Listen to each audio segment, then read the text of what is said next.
My name is Mike. I'm at Highland Hill Farm. Today is January 8th, I believe, and we are trimming green giants in the field. This right here, this is a good example of a green giant that we had in the field.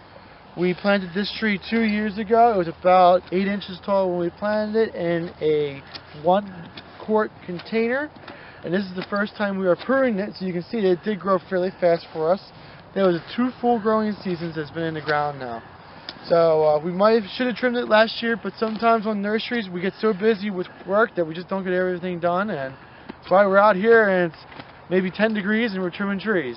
But this is a green giant, and this is a good one to go over because it has everything that I really want to discuss about on what I think is important for the arborvitae.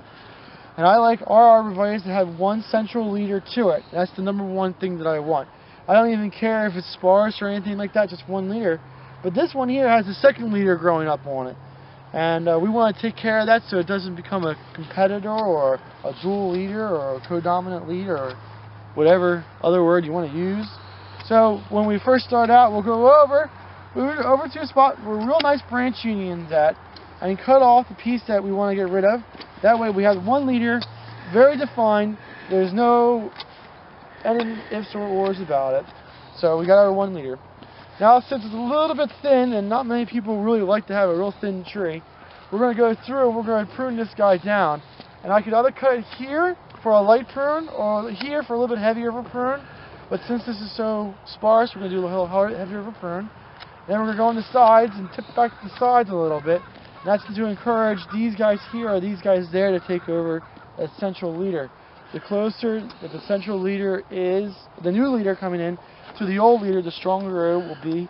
So we're kind of hoping that this one here will take it, but if not, we have a couple extra spares to take over it.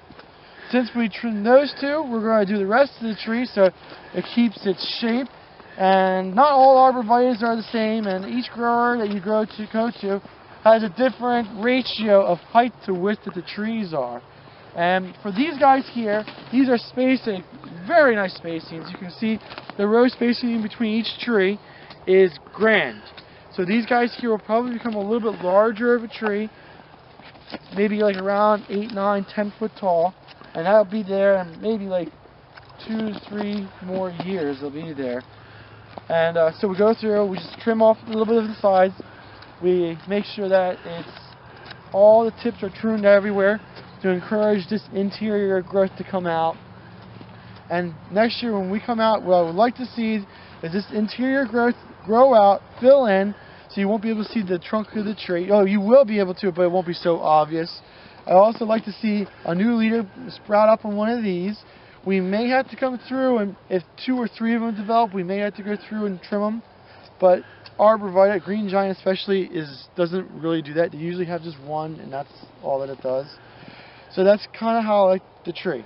Again, one central leader, shaped, a little bit denser. If you didn't want to make it dense, that's fine, but as long as it has one leader, you're pretty much good to go.